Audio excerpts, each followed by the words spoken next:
Before choosing a Forex trading platform, I would check 4 things: trading costs, execution speed, risk management tools, and security. First, trading costs. Look at both the spread and commission.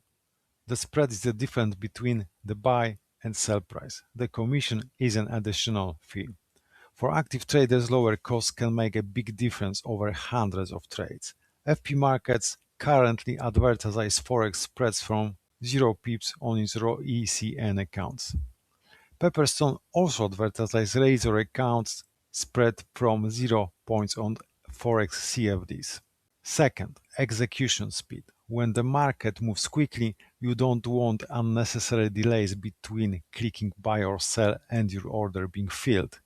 This is especially important for scalpers and day traders.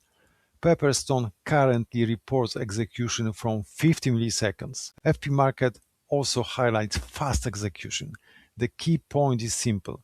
A good trading platform should be fast, stable, and reliable when markets get volatile. Third, risk management tools. A good Forex platform should make it easy to set stop loss and take profit before or immediately after entering the trade.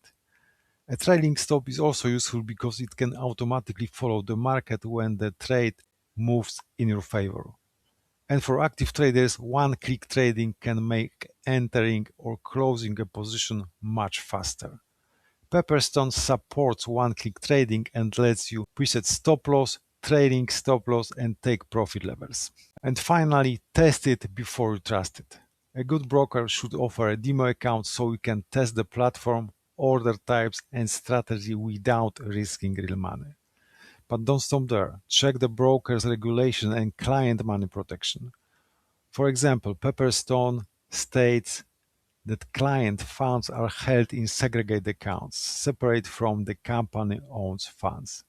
And always check the exact legal entity you're opening your account with, because regulation and protection can depend on your country. So don't choose a Forex platform because of marketing. Compare the cost, execution, risk tools, and security.